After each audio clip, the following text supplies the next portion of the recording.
Hello and welcome to our Children's Week webinar, The Role and Use of Digital Technologies with, for and by Children. My name's Lisa Curvin. I'm Research Director at Early Start at the University of Wollongong and also a Chief Investigator for the Australian Centre of Excellence for the Digital Child. I'd like to begin by acknowledging that wherever we are in Australia, we're meeting on Aboriginal country. Today, I'm at Early Start at the University of Wollongong on Dharawal country. And this country stretches from southern Sydney in our north to Nowra in the south. We have our beautiful escarpment in the west and our ocean in the east. And I recognise the connection to the land and waters and thank Aboriginal people for protecting the coastline and its ecosystems. Here at UOW, we are physically based at the bottom of Mount Keira, an area that has always been a great place of knowledge and learning. I pay my respects to elders past, present and emerging, and extend that respect to all Aboriginal people. A few notes before we begin the session. We do ask that you keep your microphone muted. If you'd like to ask a question, please use the Q&A function and we'll be monitoring that throughout the session today.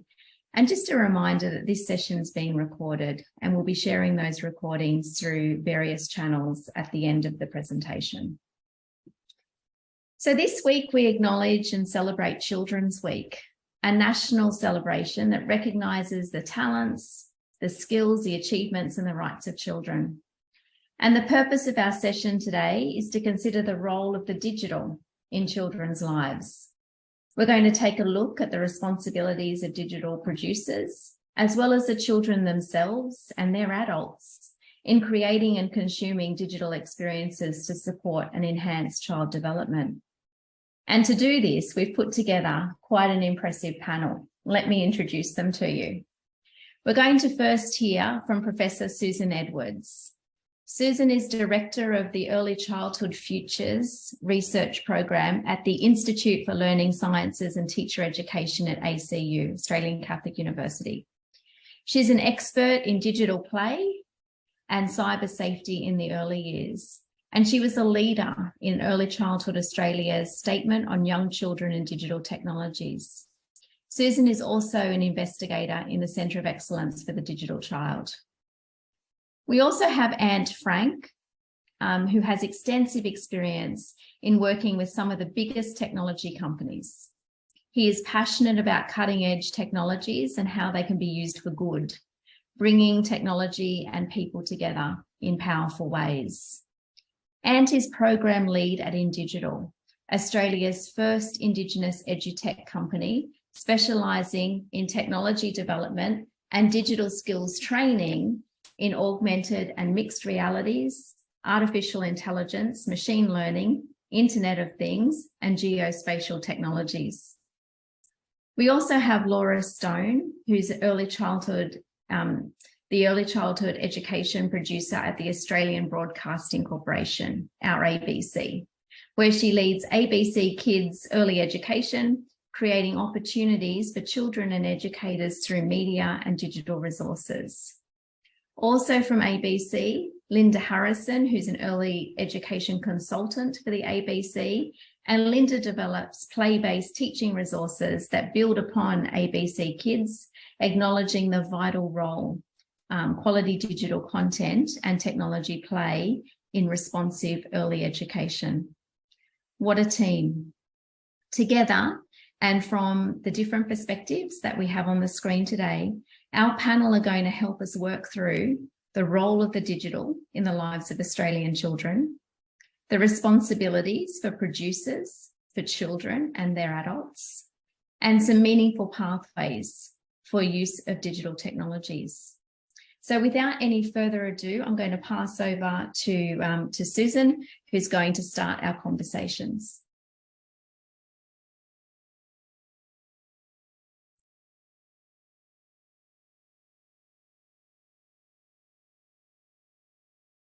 Thank you, Lisa, for the very warm welcome. I'm in Naarm, Melbourne, on the lands of the Wurundjeri people. Pay my respect to leaders past, present and future. So we'll kick off straight away. Role and use of digital technologies with, for and by children.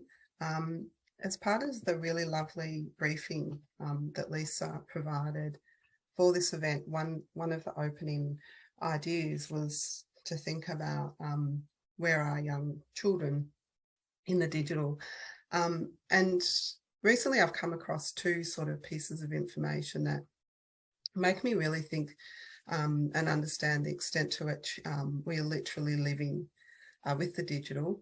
One is the notion of internet cables, which are the cables that run under the sea and connect us to the internet around the world. And you can see the map of where those cables are up the top. So that's the most recent, one of the most recent 2022 maps.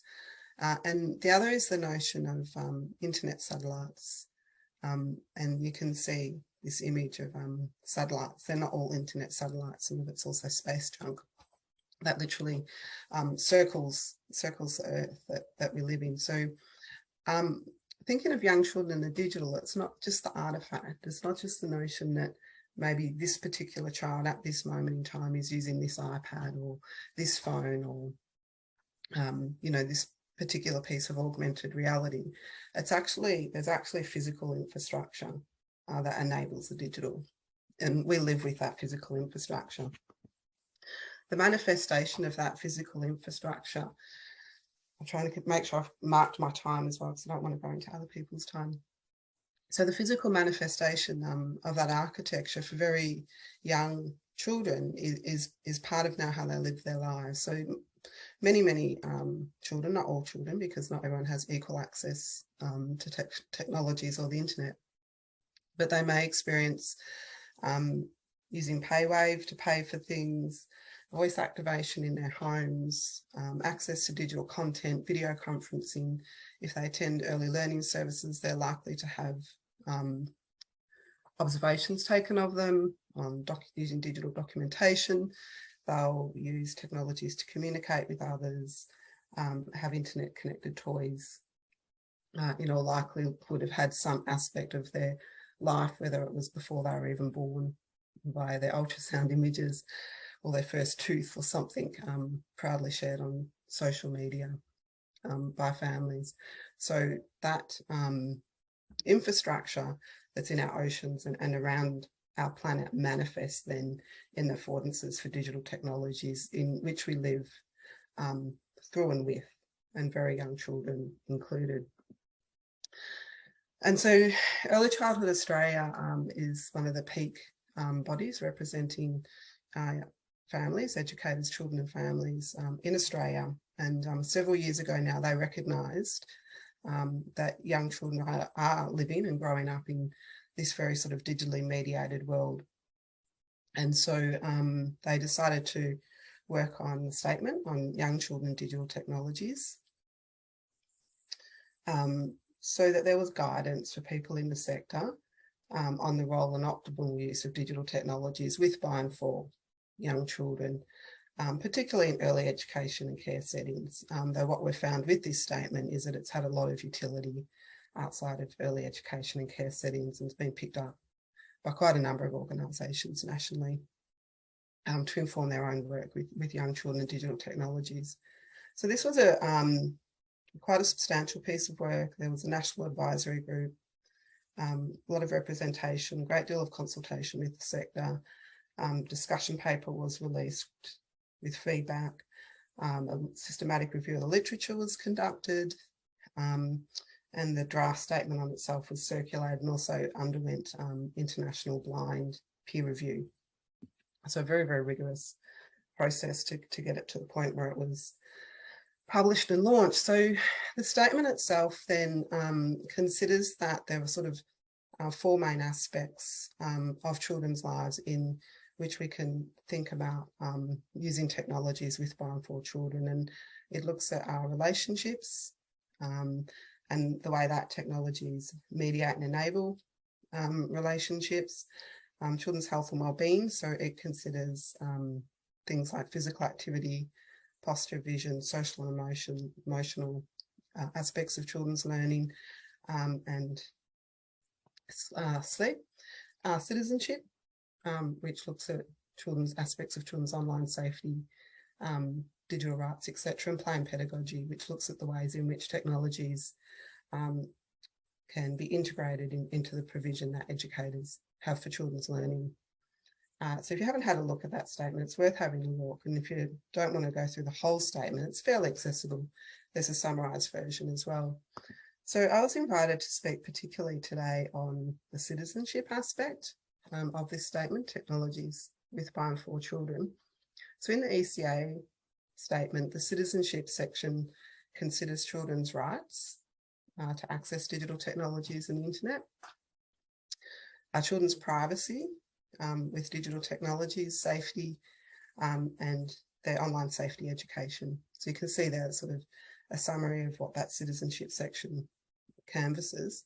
In recent years, a lot of work's been happening nationally and internationally in the space of, I'm just moving the faces over, in the space of online safety, children's rights and privacy. So there is the work of the United Nations on the Rights of Children. They've just released the new general comments on children's rights in the digital environment.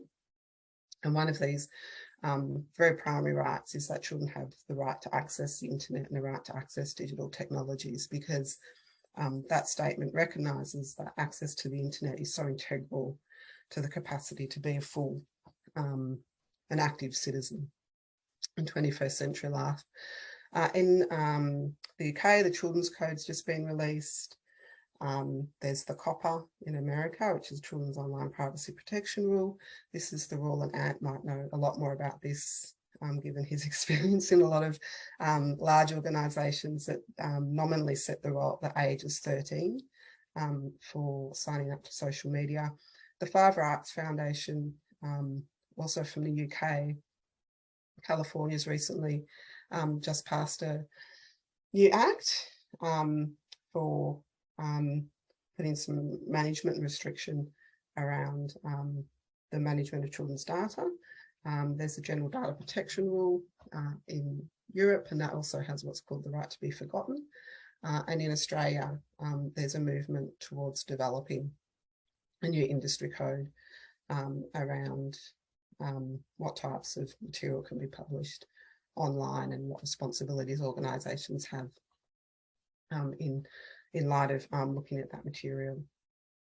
So what I wanted to now spend a little bit of time talking about is some work that I was already doing on cyber safety or online education, particularly for children aged birth to 5. And the work had started before the pandemic, but it came particularly acute and necessary during the pandemic, when suddenly everyone was at home, including our little people, and they were spending a lot of time on the internet, either with or without our supervision.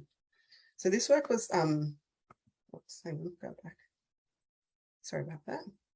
This work was sort of several years in the making, and it sort of started with a little curiosity I had, which was, what did 4-year-olds think the internet was?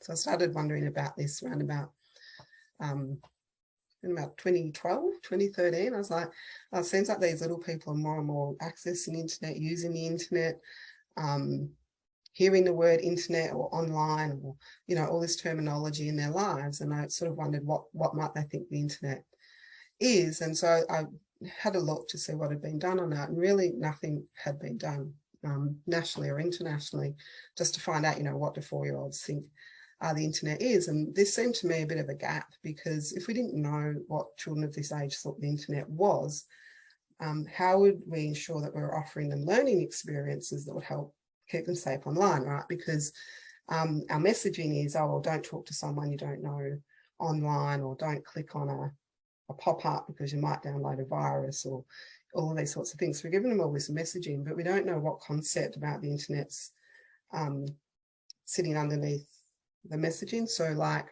when we tell children to look both ways before they cross the road, we make sure they understand what a road is and the fact that a car could come. Like there's a rationale underneath the advice we give them. Same when we teach them to apply sunscreen and be sun smart, we teach them about the effects of the sun on their skin before we teach them the messaging. And it seemed to me like there was a rush of research that was, or efforts to suddenly give children all these messages about being safe online, but we didn't necessarily know how to marry that up with what their conceptual understanding of the internet was. So then in this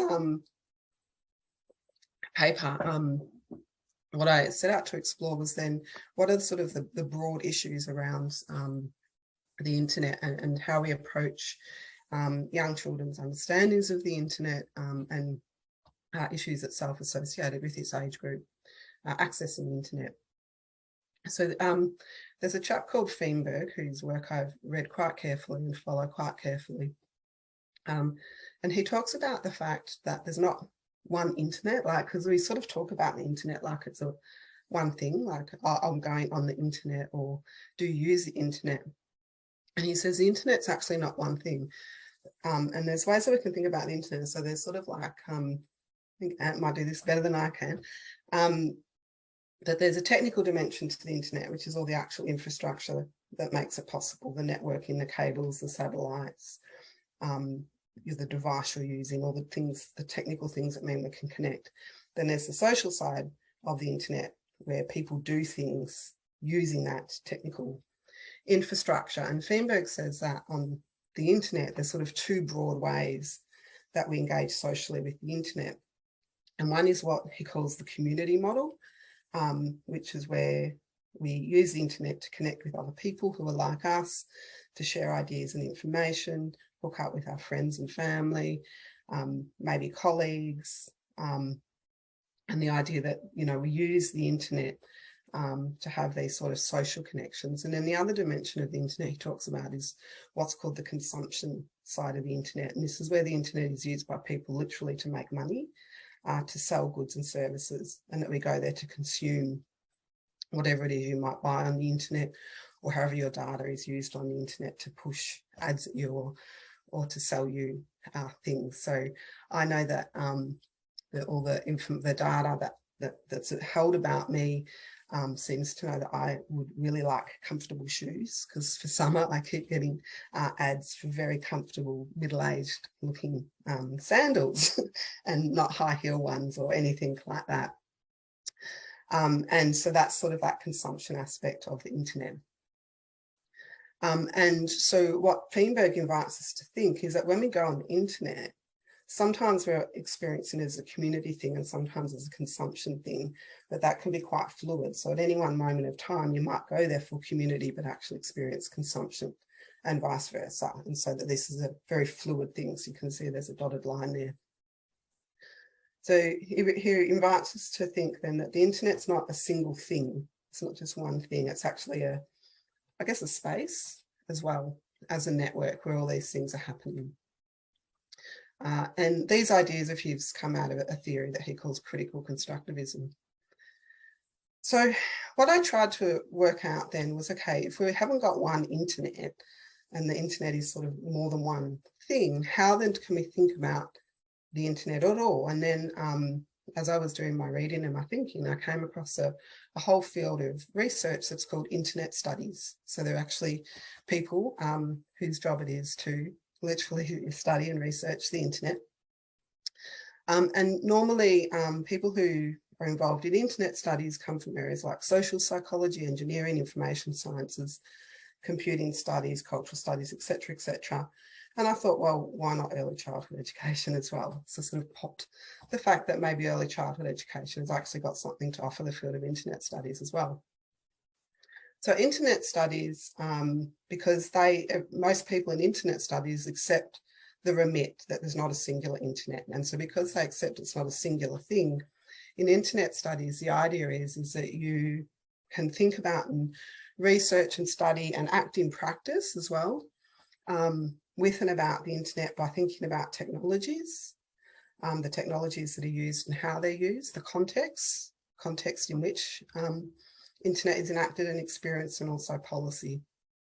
So in this paper, I think I'm doing all right for time. I've got just a few more minutes, so we're nearly there. In this paper, I unpacked, sort of what policy would look like in terms of the internet for young children, and came up with a series of possible research agenda questions that could be interested to advance what our understandings of the internet mean in early childhood education and care. So, what are the disciplines that we're drawing upon at the moment to inform legislation, regulations and recommendations, practices regarding internet usage in the best interests of young children, their families and educators. And in those sort of policies, are we seeing any evidence or presence of expertise in early childhood education? Or are we mostly sort of getting legislative expertise or more sort of technological expertise? Can cyber safety education be represented in curriculum frameworks? What's the likely downward impact on legislated cyber safety requirements for young children nationally and internationally on the provision of cyber safety education for young children? Some thoughts around, what would it mean to look at technologies? Is end user safety ever and privacy data embedded in the actual design of the technologies that are used with by and for young children? I'd be interested to hear what Ant's, when Ant will come to here to Ant with his expertise in things like augmented reality and other such devices. This notion of the fact that there's actually, the internet has quite an adult-centric history. So the internet was never designed in the first place for people who are only like 36 months old, because that's how old a 3-year-old is. The internet was actually designed for adults. So in its historical design, it was designed for adults, but at the period of time where it's at now, you've got people who are like 24, 36 months old actually interacting with it. So what does that adult-centric history of the internet mean for the way that we're designing our conventions and protocols around the internet? Similar sort of thing there. And then the one I wanted to spend a little bit of time on quite quickly now, so I don't take up any more time, is the notion of context. And the question that I'm really interested in specifically, and that we've been spending a lot of time in my research group looking at, and also in a current project we're running, which Laura's involved with us on, is what are the social and technical concepts of the internet that young children and their adults hold. So basically that little question that I started with so many years ago, what do 4-year-olds think the internet is, and does their understanding of the internet support their online safety? So this is from a study that we did when we first started thinking about this question, and we developed a child-centred interview to ask the children about the internet. Most of them were not able to describe the internet. If we gave them a little scenario and say, no, if you're playing a game, and we show them a picture of a game they would be familiar with, and someone popped up in the chat and said, would you tell me your name? Most of them said they would, because we teach children of that age group to answer an adult when they say, what's your name? So they're very nicely giving their name. If that person said, where do you live? They would say they would tell it. Not only would they tell it, most of them rattle off their full address, house number, street, the full kit and caboodle. Very happy to tell someone how old they are. Couldn't describe a pop-up, but knew a pop-up when they saw it. And when we show them different pop-ups, they say they will click on them, because usually pop-ups will highlight the play button, so that, because we're used to if you think about digital literacies, we'll respond to the highlighted domain, and so they'll just click on the play button. Or they'll say if they click on it, it goes away, and they can keep playing the game behind it. And before you know it, they've downloaded a virus, or they're about to just spent $50 on an in-app purchase.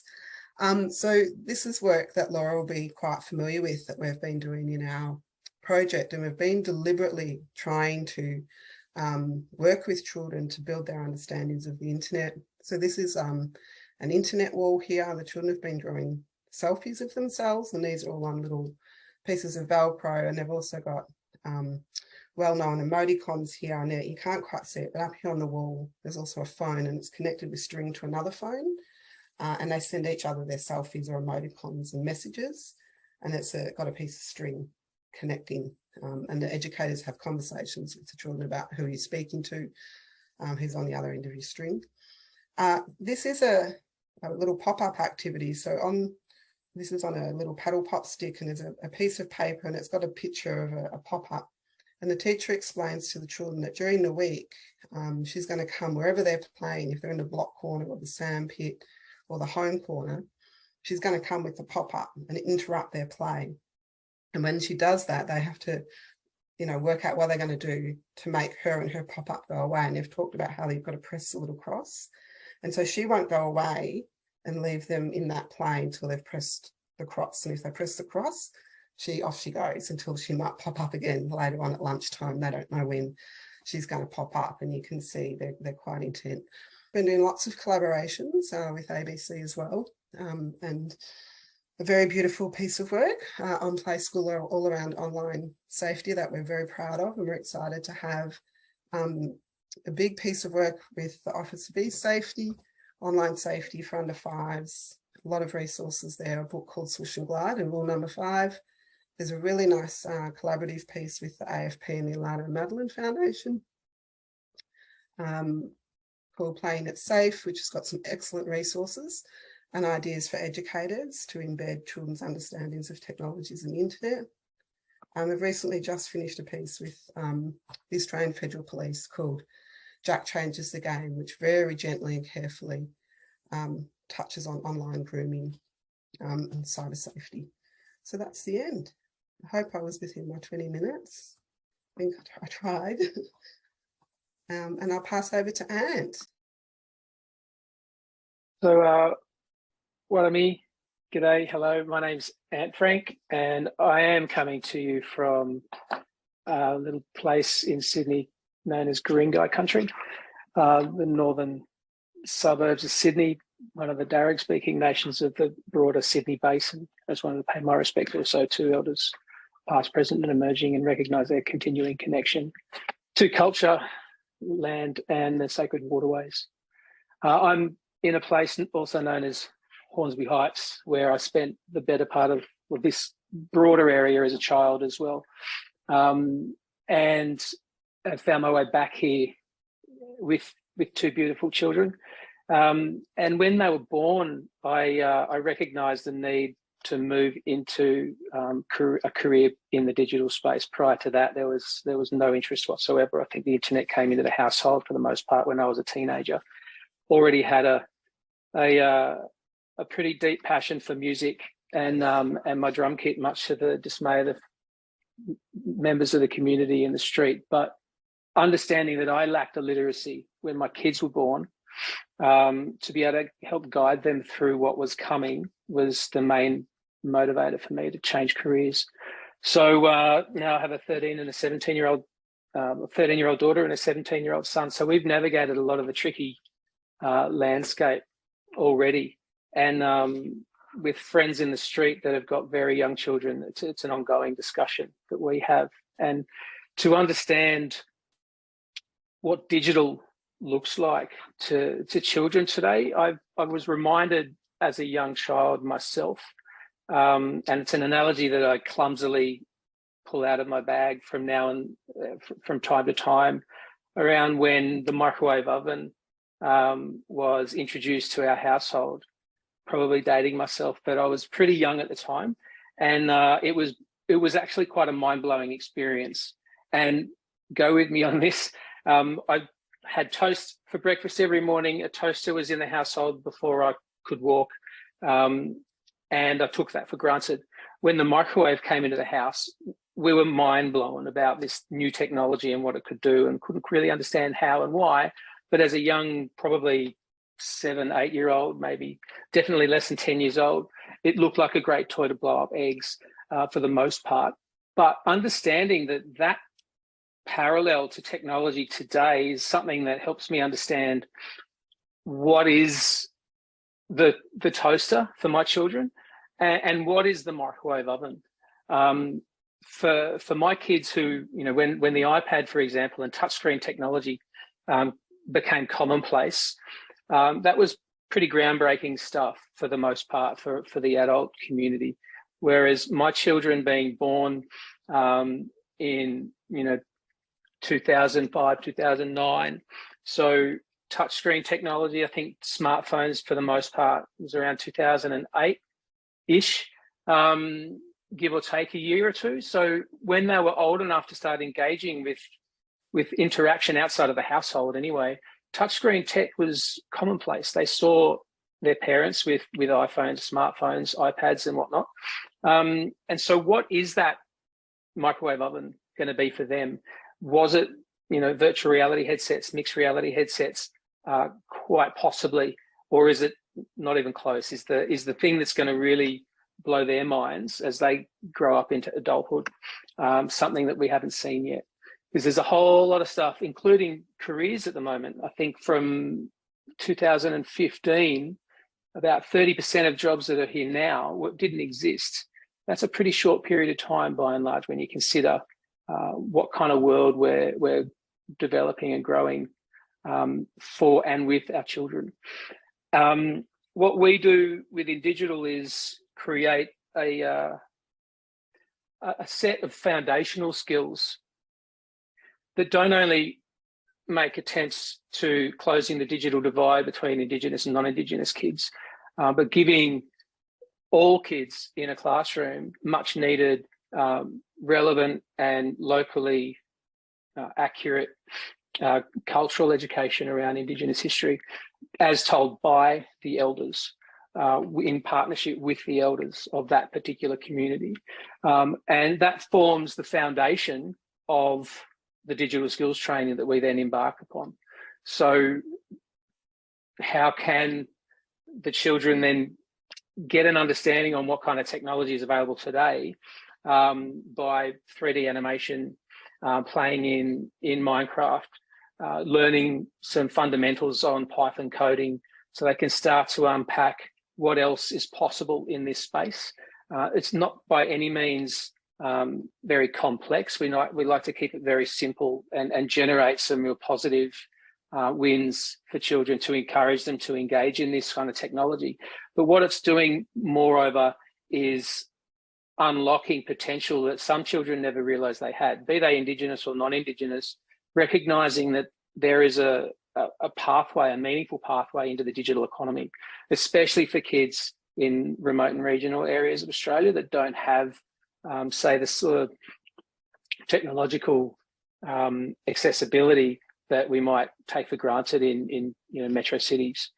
I would love to do a bit of I could explain with more detail what we do as Indigital, but I would much rather let our founder and CEO and marketing team do that. There's just a 5-minute video, if you don't mind. I might just press play on so we can get it here from the horse's mouth, so to speak.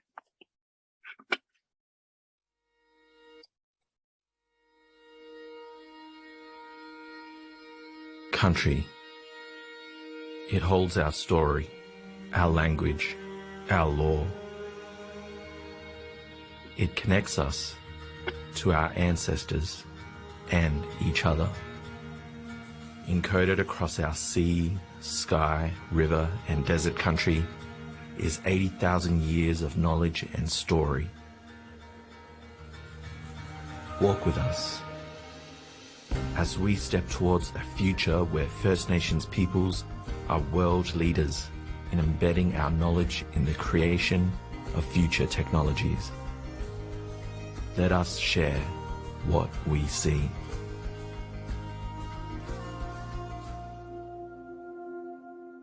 Aboriginal teachers of culture have the most important job in the world, because what we don't teach now gets lost.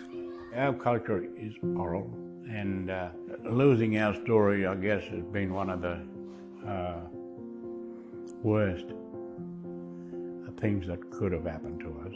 And the opportunities to tell our stories is paramount, I believe. My main thoughts and wants were to get language out there, but to share in this way, I didn't think it was possible. Indigital is Australia's first edutech company focusing on developing digital skills for Indigenous and non-Indigenous Australians through a cultural lens, and we specifically focus on augmented and mixed reality technologies.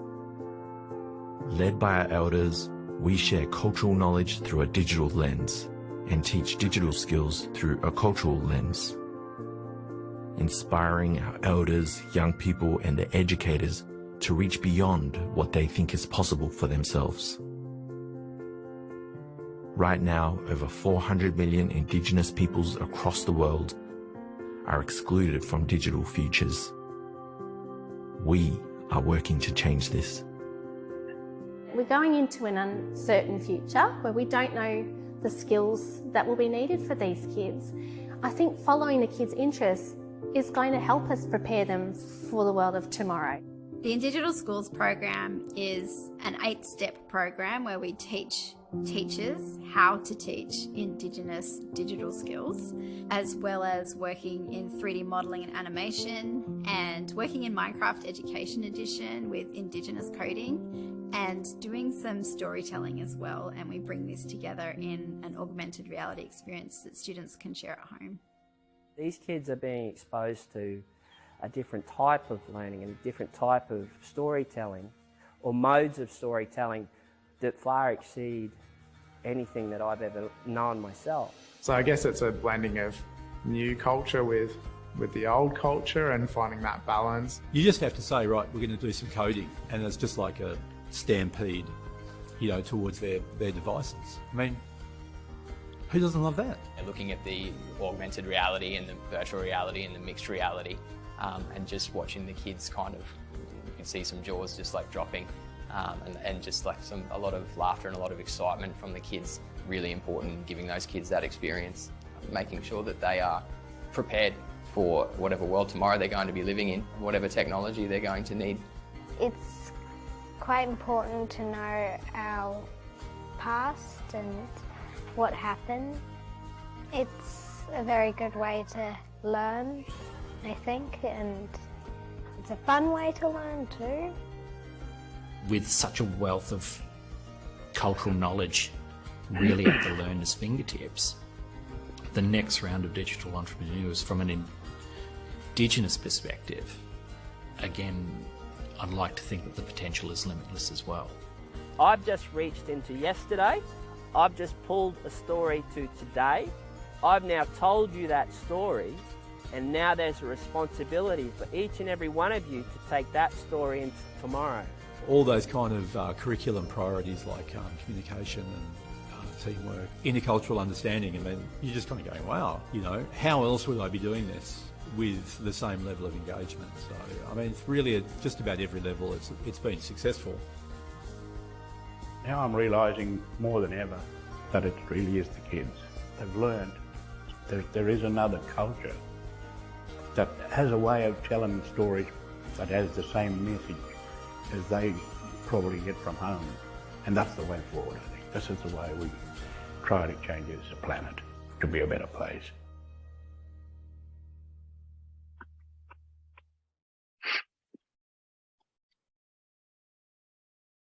So yeah, something that actually I think Susan also mentioned a little earlier, and it sort of comes out of what Uncle Don is talking about there, and Rory, I think from Bruny Island down in Tassie, is that level of engagement with this kind of tech that kids have, and that I firmly believe can be a double-edged sword. So the balance that we need to strike, I think, is of key importance between real-world interactions and the virtual. However, back into the future-focused tech that we spend every day in, we've always been focused at next-gen technologies, and to unpack that potential with elders and young people alike, so they can see what is actually here already. And you know, maybe that's a toaster for some, and maybe it's a microwave oven in my experience, but who knows what kind of imagination that sparks in young children when they wear one for the first time, or with elders, because our program very much starts in that space. And as you heard our founder, Michaela Jade, mention, we're a First Nations founded and led business. and 70% of the team are Indigenous and 70% are female. And we like to ensure that the world that we're building or playing a role in building in this digital world is more inclusive than the first iteration of the internet.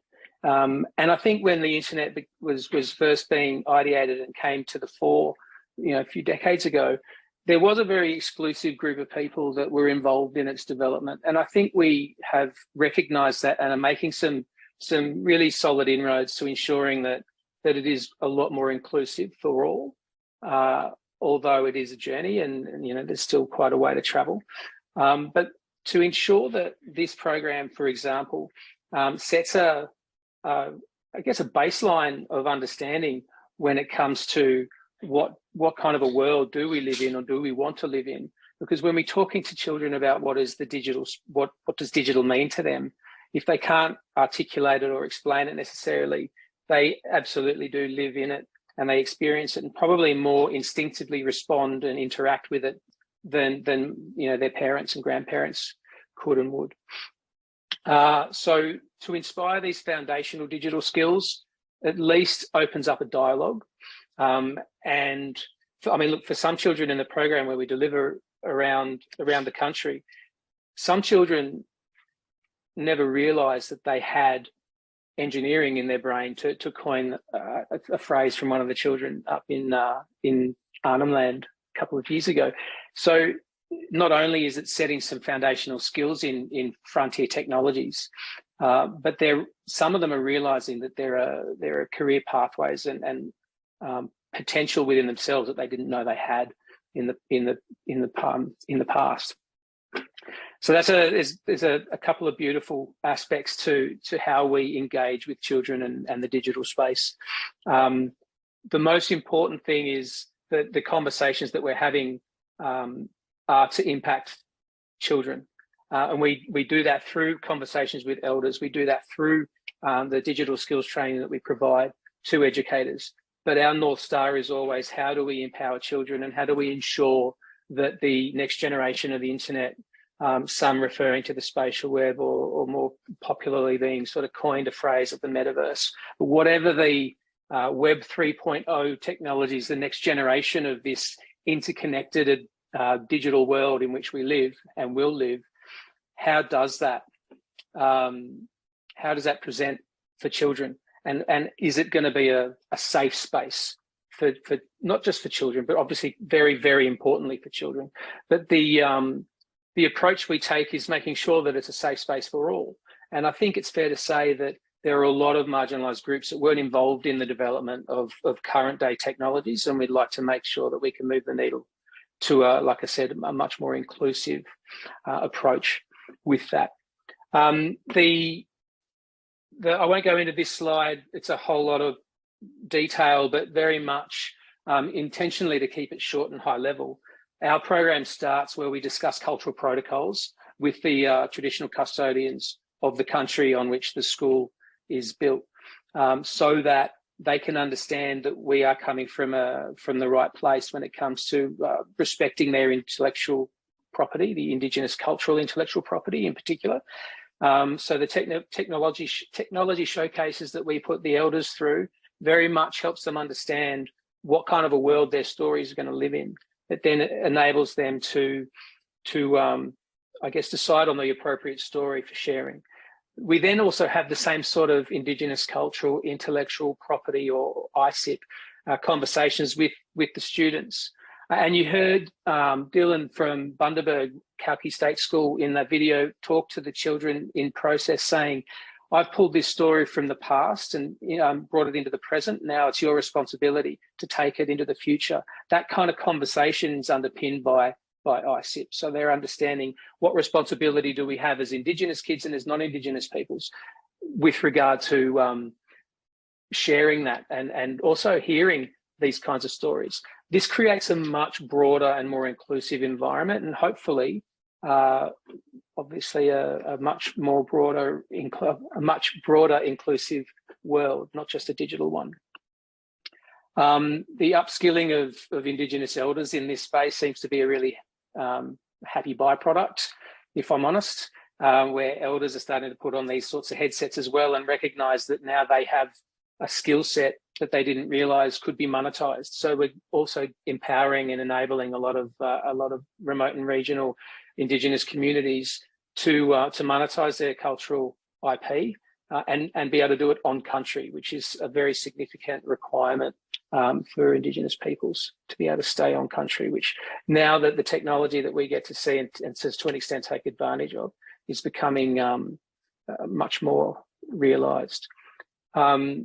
These are some of the outcomes that we've had over the last few years since we launched. We were able to launch this startup during a pandemic, working remotely. So our appreciation for this kind of technology and what it can do for all is front and centre with our day-to-day.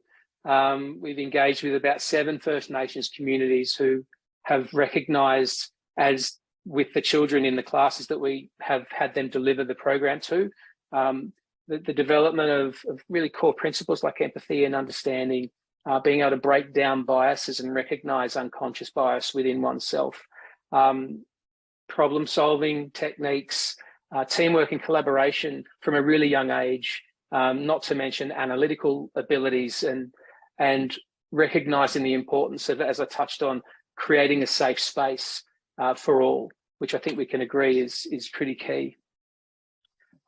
The challenge that we have, a lot of the educators, in fact, nearly 70% of educators are over 40. So like myself, didn't necessarily have this kind of technology in their hand and see it as I did a toaster when they were growing up. So hence the approach to deliver this kind of training to the educators to ensure that not only educators, but, and I don't say teachers intentionally, recognising that educators are teachers, they are elders, parents, more senior members of the community, I guess. So it's more of a catch-all phrase, but the ability to upskill all educators in these kinds of skills because of the engagement that we have with children to create a much richer environment and a much more inclusive next generation of the internet. We'll leave it at that. I've gone to time, just slightly over, apologies. So I will now hand over to Laura. Thank you, Ant. What a great program, so impressive and inspiring. Thank you. And thanks, Susie, as well. That really did help to ground this webinar session in such a clear place around the early education links there. I am on beautiful Whadjuk Noongar country over in Perth, and I'd also like to pay my respects to traditional custodians of the lands, waterways and skies across our beautiful country, and pay respect to elders past, present and emerging. Thank you, Lisa, for inviting us to be a part of this important discussion on digital technologies, and in our case, Linda and I, looking at media in the early years too. And thank you to everyone for tuning in this Children's Week and for people engaging afterwards. ABC Kids Early Education is an integrated part of the ABC Children's Department. And as you would know, the ABC is the leading TV broadcaster for children's content in Australia, delivering trusted, entertaining and educational media for our younger citizens. Now, as part of our remit, ABC Kids Early Education develops teaching resources emerging from our video and audio content. And these are designed with a range of inputs from early learning subject matter specialists to help both educators and families support young children's discovery and learning. For context, there's also ABC Education, which is a long-running subsection of the corporation, and they provide curriculum-aligned resources for primary and high school settings. So all of us tuning in no doubt recognise that children are born into a rapidly evolving digital world, and there's no denying that technology is a part of Australian children's lives and identities as learners. However, I think we'd all agree that there's limited value in watching or listening to media in early learning programs, no matter how great the quality is, as standalone events in the day. It's the engagement around that piece of content that's really key when we're thinking about children's learning and engagement. And this really requires early childhood educators to engage in critical reflection to ensure that media engagement through digital tech supports intentional teaching and becomes intertwined with play-based learning. Now, content makers, I've got an early childhood teaching background as well. Educators, researchers, such as Susie, we're working with Susie and a lot of other great colleagues in the space, and also parents should carefully consider young children's digital rights. And I think we can all work together to set the bar really high around children's expectations of quality media and digital tech-based experiences right from the start. So our team considers, we can move along to the next one. Thanks, Lynn. Our team considers research about children's digital diets and the impact of technology on early development quite closely. And there's a balance that we have to get right. So Ant spoke about balance. We certainly are constantly balancing things up at ABC Kids as well. So we need to provide entertaining, often silly, imaginative, challenging content that families and children will really want to watch, while being sure to reflect the diversity of Australian society and explore concepts that are important to children's early development and learning. We know that TV plays a huge role in shaping attitudes and ideas about the world and our place within it. And that's certainly a responsibility that guides our work at ABC Children's every day. So there's the big wild west of video streaming platforms to contend with, that's for sure. So we need to certainly keep our compass set right around modelling that positive social, emotional behaviours, steering clear of things like the risky and imitable behaviour, acts of aggression, or sexist attitudes, just to name a few of those sorts of things. But to help with this, we have a bunch of wonderful leaders and innovative storytellers working with us. And we also have the unwavering support and rigour of ABC editorial guidelines. So certainly ABC Kids is a trusted provider of appropriate and safe online content for young children, and we hope to keep evolving in that space. So one of our regular partners, which Susie mentioned, is the Office of eSafety, and they provide advice on choosing good online content with useful tips for assessing what's appropriate and beneficial for young children. So one of the resources up on the screen there is the Family Tech Agreement that used images throughout the episode that Susie flagged before, Kaya's excellent e-birthday. That's a great resource to check out if you haven't seen it already. Fortunately, that came out right at the beginning of COVID times. We didn't plan it that way, but oh my goodness, that was actually incredible timing because, as Ant said, and as Susie has reflected as well, that really saw, I guess, quite a different uses around technology than we've ever seen before, because of the fact that we were doing the online learning, looking for more ways to occupy time at home, and the internet suddenly became even more important in the lives of young children and families. So that information, all of the resources connected is available ongoing, which is great. Oh yes, and I was also just going to say, eSafety stays as a partner with the ABC across our early childhood content, and also you're probably aware of our ABC Me platform, which provides content for children who are over 8 years old up until the teenage years. So there's certainly increasing recognition of the opportunity that quality media presents when planning and implementing learning experiences in early education and care contexts. Now, this includes increasing awareness of digital play and all that involves, and Susie has touched on a lot of those things in her presentation. At ABC Kids Early Education, we certainly advocate for meaningful pathways into digital content use by children, and one effective as used as one effective tool in their play and early learning. So digital resources can be used alongside other more traditional non-digital forms of play, like pretend play or construction, for example. And as children live in a tech-connected society, play, as it does for all areas of development, fulfills that important role in helping them develop essential digital literacy skills and understandings. And if we consider digital multimedia, ABC Kids also provides web games and apps. And these ones, like you see on the screen, Play School Art Maker, and this one here from Sesame Street, they link in a variety of ways to children's early learning. If we think of multimodal resources, they integrate images, written words, and or sounds, and some are also interactive. We haven't gone into augmented reality yet, Ant, but maybe that's something that we can follow up and continue evolving. That was so fascinating to hear about how indigital is doing that. So we've also got, so there's an element of interactivity responding to touch and voice and typing and other inputs.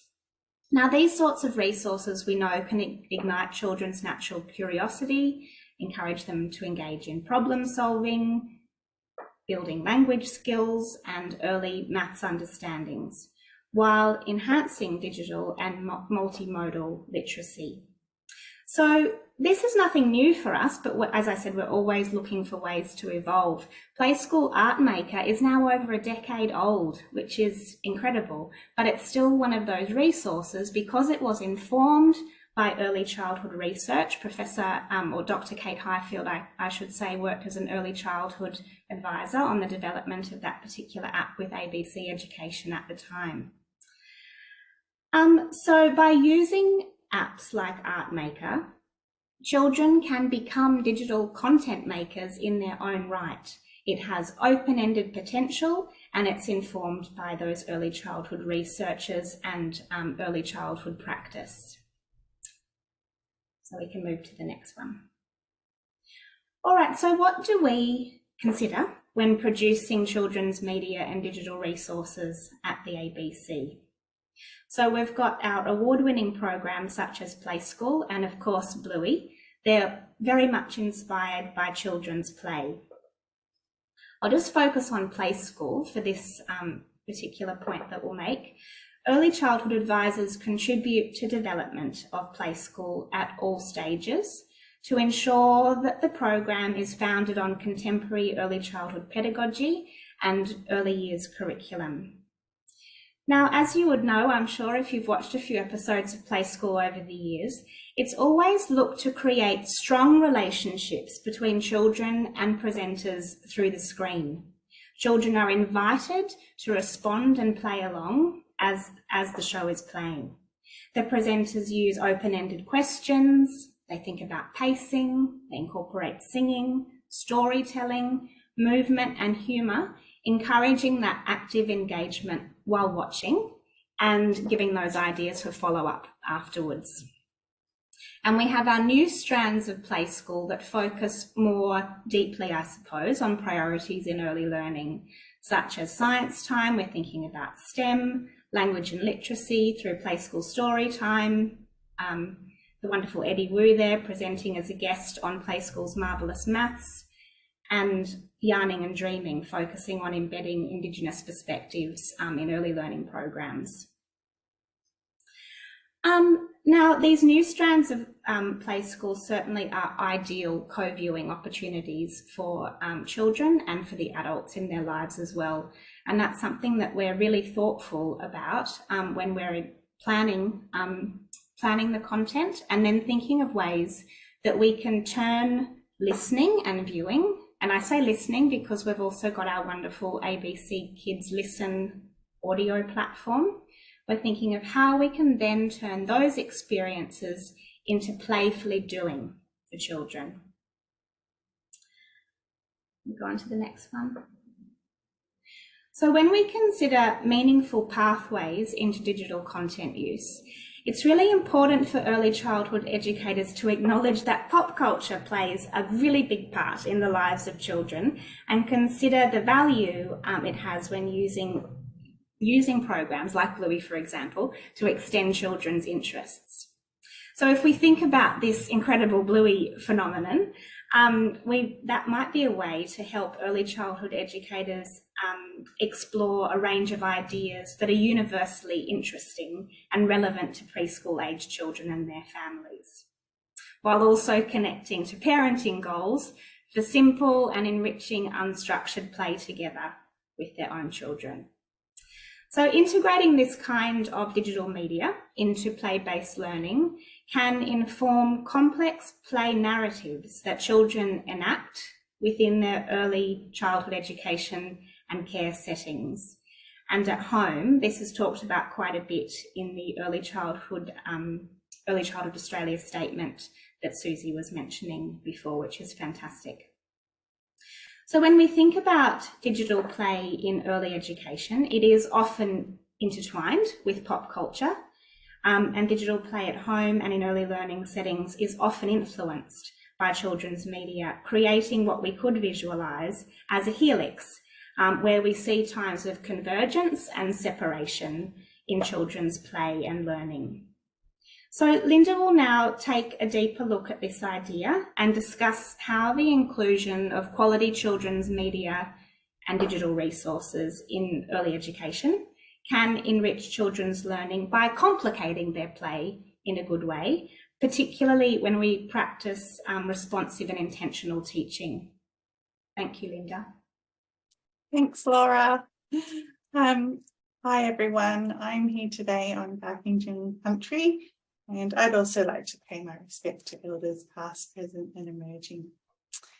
And so if we dive a little deeper into meaningful pathways for the use of media and digital technologies with children, the ABC Kids programs and podcasts allow children to engage in a bit more divergent thinking and have some really deep investigations. So if we're watching programs or listening to apps, some podcasts together with children, we're not just prescribing one way of thinking. Most of the ABC Kids programs encourage children to wonder and keep thinking beyond the screen. So this kind of joint media engagement where children are watching together with their peers and with other adults, they're actually participating in those digital activities together. So it could be watching a show or playing an app or co-listening to a podcast, and children can ask questions and put forward their ideas and receive feedback from other adults and peers through that digital play. So I guess what particularly might fascinate a child about Bluey, we as educators can then program for a pathway of that meaningful inquiry-based learning. So we can kind of incorporate that in our learning experiences that we provide for children, and we can explore some of those social and emotional themes that pop up within the Bluey scripts. And I think pretend play, small world play, that's a really great way where we can explore those kinds of concepts. So there's one idea there on the screen, and children can kind of retell and reenact the stories of Bluey through their play.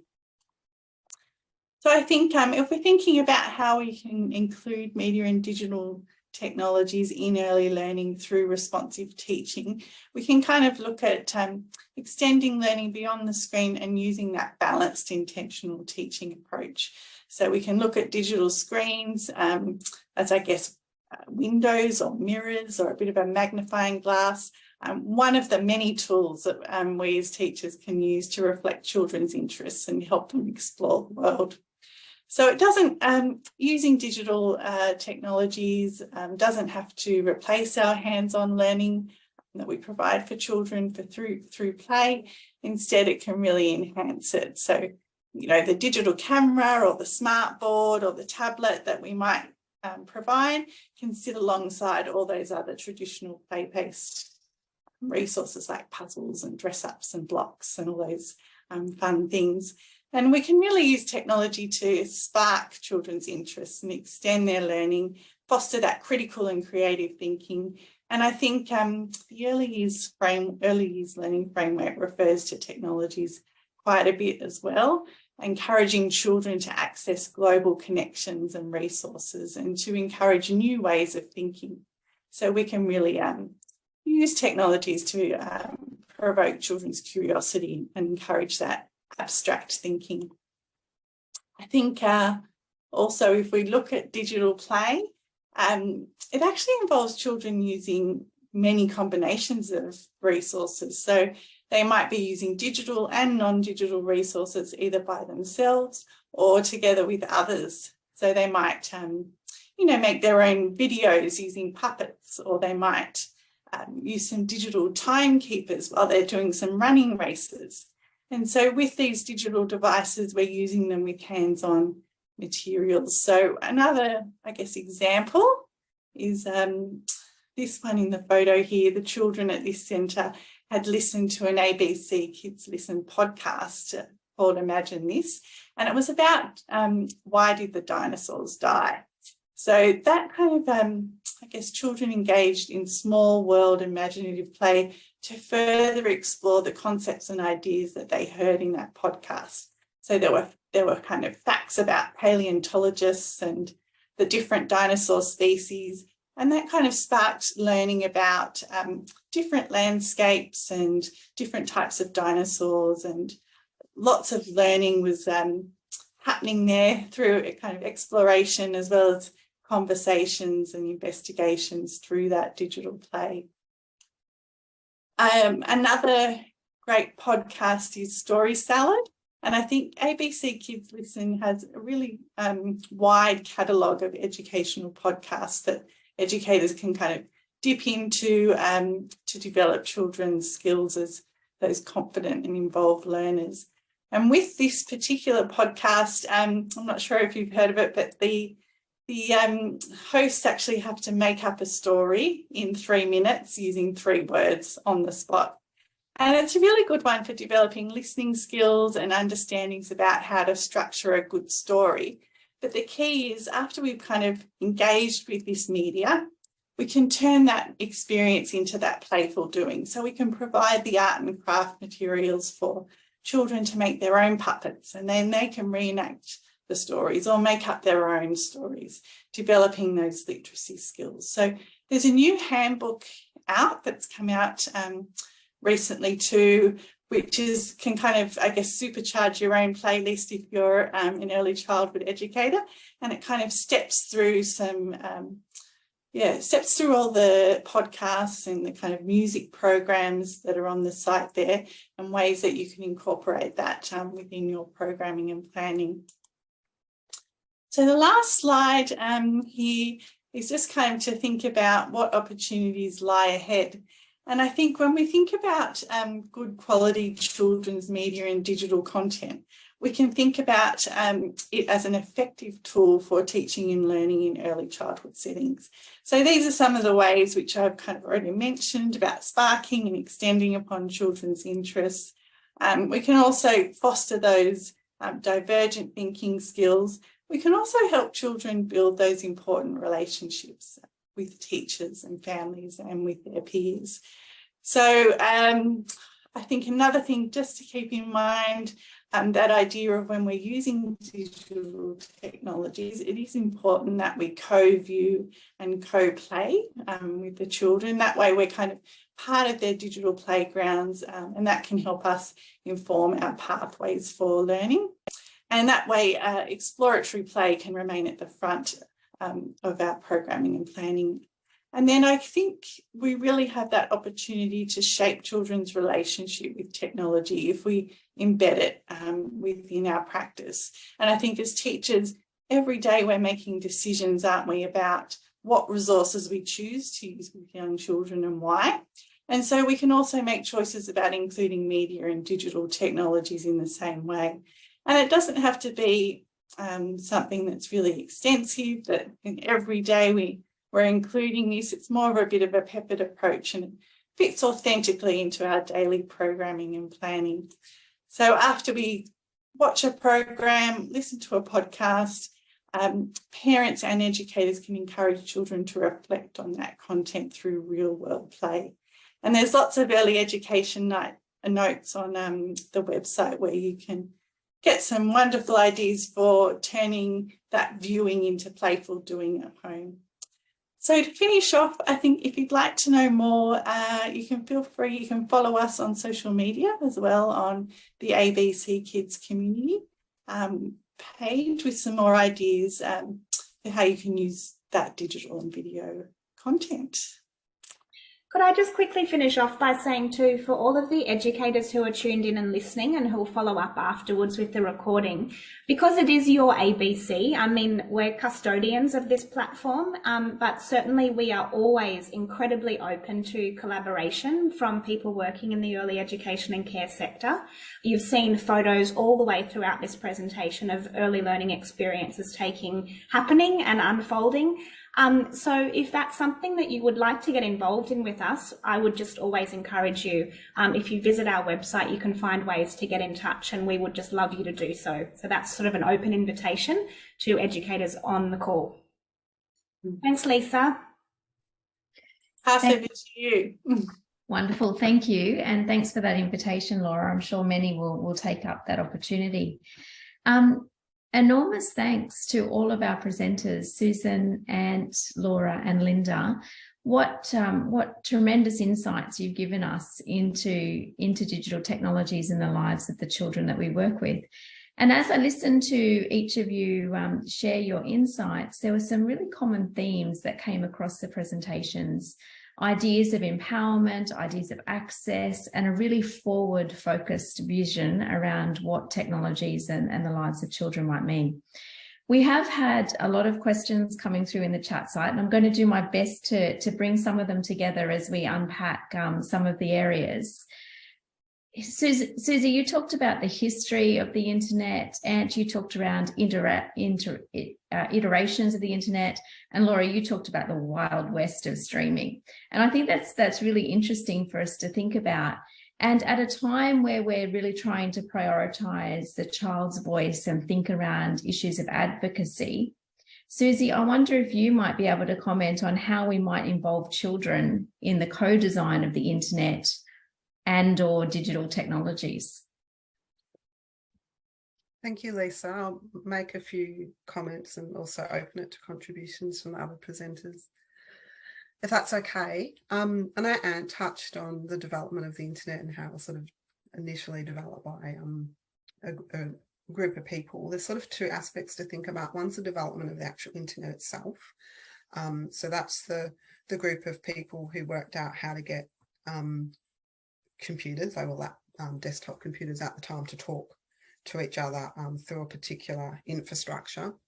And so that work sort of happened first. And to be able to access that internet, you had to have very specialized knowledge. You had to know how to make the computers talk to each other.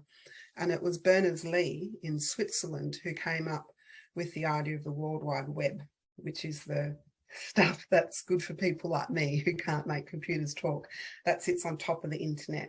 And he came up with the idea that you could create these hyperlinks and connect everything. So there's two things that are important in understanding the internet as it is. It's the fact that there's the infrastructure, that's the internet, and then there's the World Wide Web that sort of sits on top of that. And most of us engage with the internet through the World Wide Web, unless you've got sort of specialized knowledge that and is talking about people growing and developing. So the question there is, are we inviting children into the design of the internet, or are we inviting children into the design of how they interact with the World Wide Web? Do you see the difference?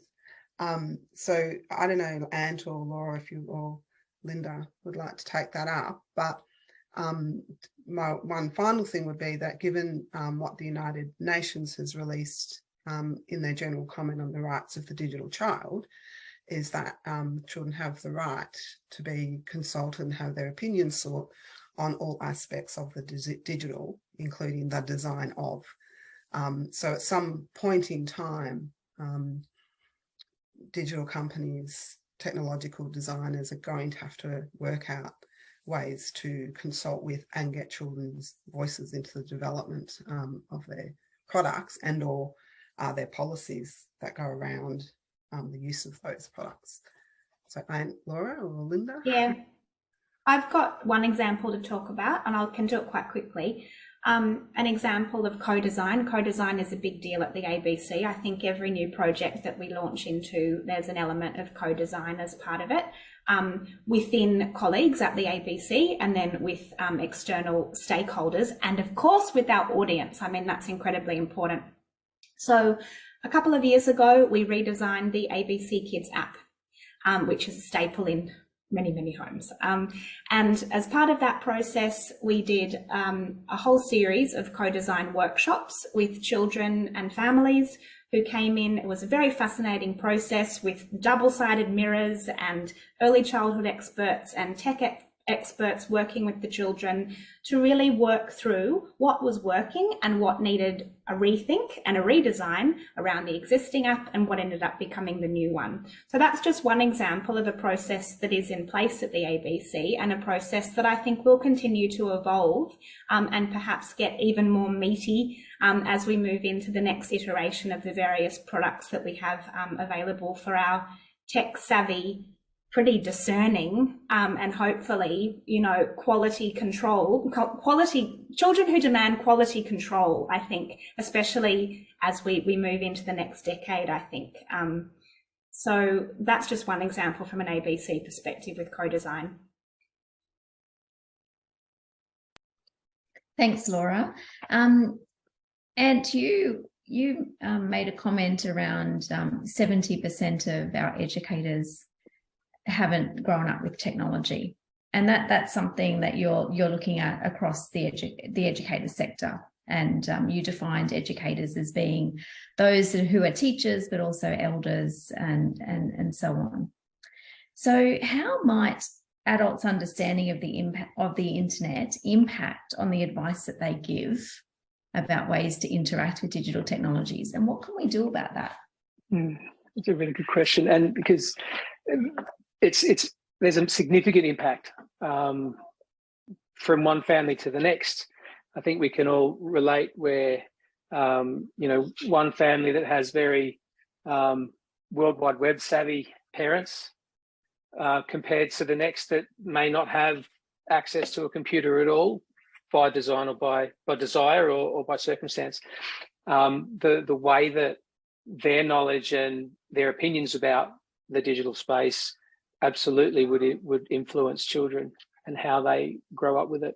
I think to add to the original, the prior question as well, I think we would probably do well to engage children in that user interface design or that World Wide Web layer. The infrastructure, I think, is the hard part that we then get the super qualified people to then work out how do we get to that result. But the actual results that we want, that the children want, is absolutely paramount. How parents and elders, broad term, can improve their messaging and their opinion and the way they show up with technology and about technology. It's a tricky one, but the fact is, the more comfortable parents are with the tech, the more comfortable and I guess more balanced an approach to tech the children are going to have in that family. There's not a better or a worse scenario, because on one hand, I think if the parents don't have any kind of tech savvy, then the children may not have access to it at all.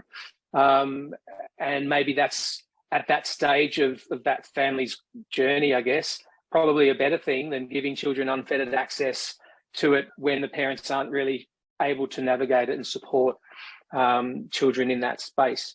That's why our company focuses mostly on the digital skills training of the teachers and the elders that are in the conversation. Now, the final stages of our program involves a showcase where the community is involved to see what the children have been up to, and it does culminate in a QR code that's triggered on their smartphone to bring the artwork that they've created to life in a mixed reality environment or augmented reality environment, which sparks imaginations in the parents in and of itself, because they have maybe never seen a QR code, other than checking into a location over the last couple of years, do anything else.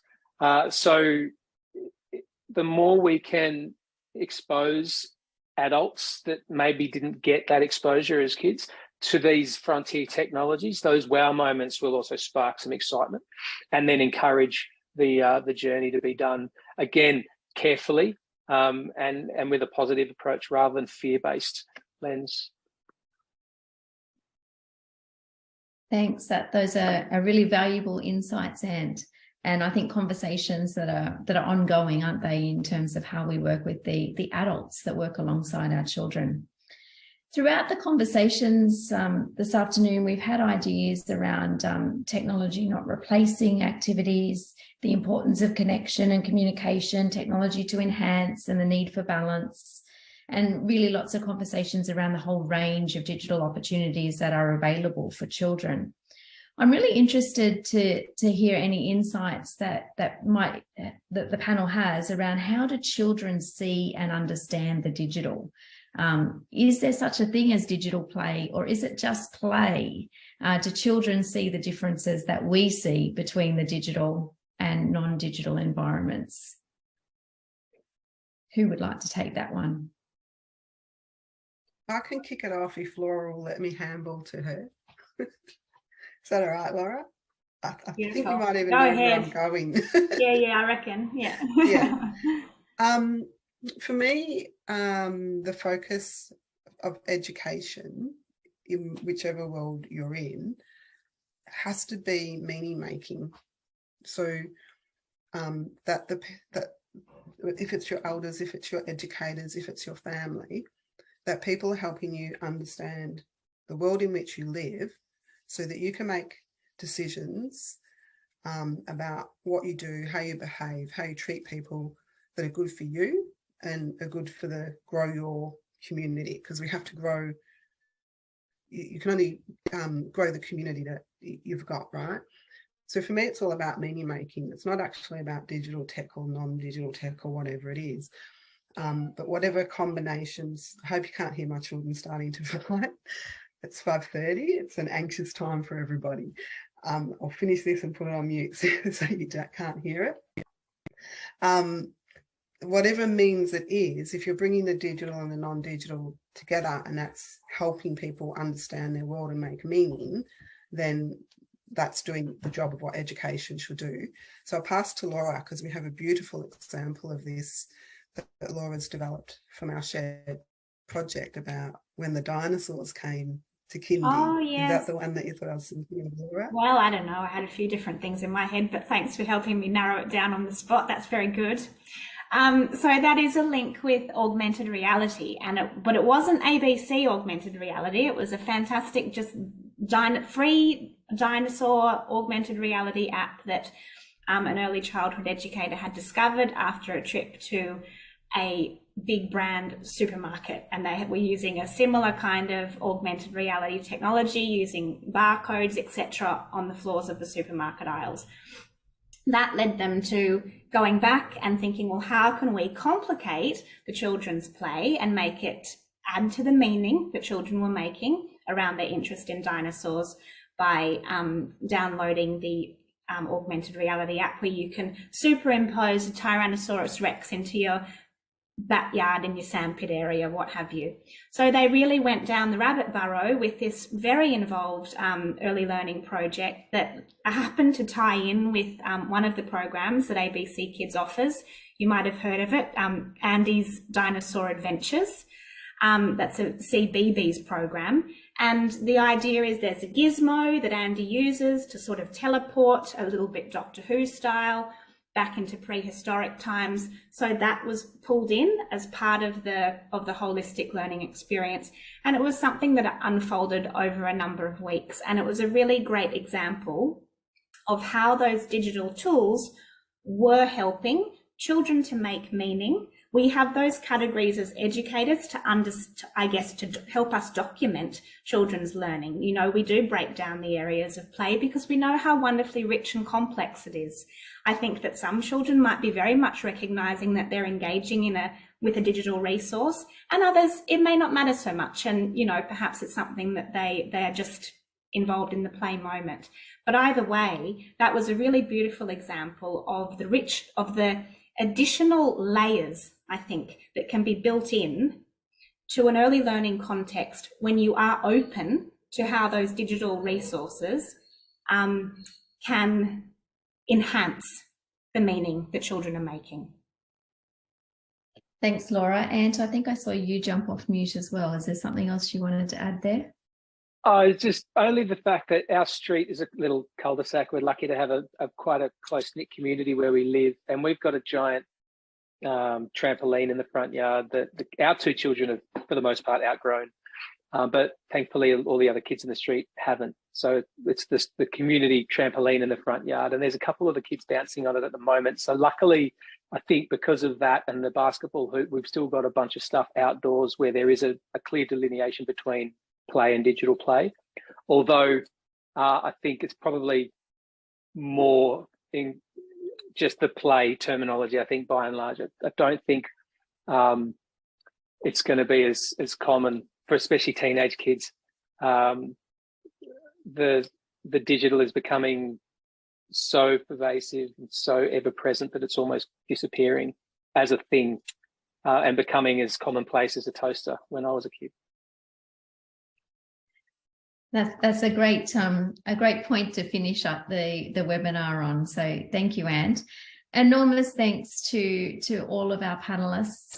Your expertise and insights have really been amazing and have made us all think really deeply about some issues. And some of the other areas that we haven't gotten to talk about are things around the uptake, moving from home to school context, and what we might do about that.